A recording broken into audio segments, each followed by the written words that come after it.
In the extended Discworld series, the 31st installment is Terry Pratchett's fantasy novel, Monstrous Regiment, published in 2003. The story unfolds in the politically unstable nation of Borogravia, which teeters on the brink of collapse due to its people's fervent devotion to the capricious deity, Nugan.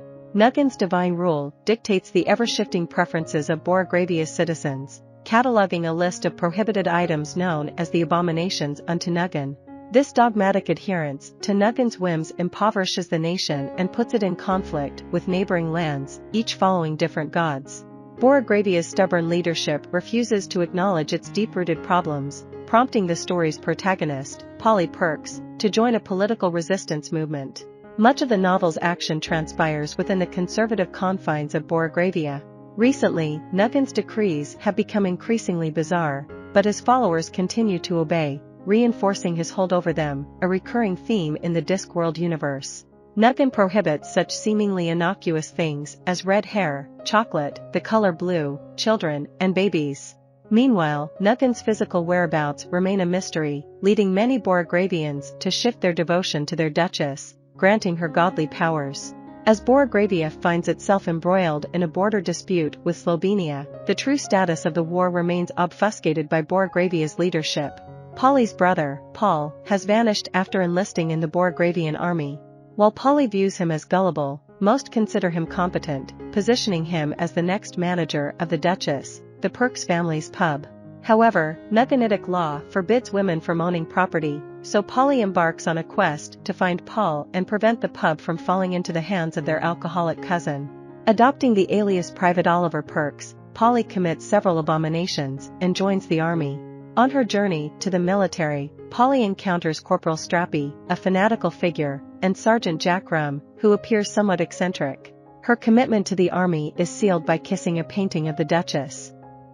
Polly is introduced to her fellow soldiers, a diverse group, including Igor, a troll named Carborundum, and a vampire named Maledict. While living as a man, Polly is approached by a mysterious individual who promises to protect her. She later discovers that several cohort members are also women, like Lofty, who followed her boyfriend Tonker into battle, and Shufty, a pregnant woman in search of her lover, Johnny. Eventually, Polly realizes that the entire cohort, except for Maledict, is female.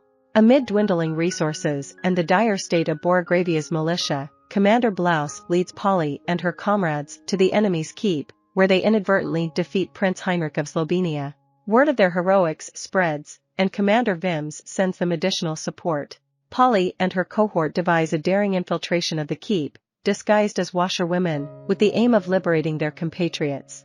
They succeed in retaking most of the keep, but their true identities are revealed, leading to their removal from the battlefield. The group appears before a council, where Jack Rum reveals that many of the military's highest-ranking officials are women in disguise. The Duchess, empowered by Borogravia's collective belief, momentarily possesses a believer named Wazir and commands the generals to return home and repair the country. In the story's conclusion, Polly discloses her knowledge of Sergeant's biological sex and encourages him to reunite with his estranged son. The Sergeant's team negotiates a truce with Slovenia, and the revelation of women serving openly prompts Maledict to reveal her true identity as Maledicta. Polly is successfully reunited with her brother, and they return to the family pub. Other cohort members go on to lead fulfilling lives, enjoying rights previously denied to women.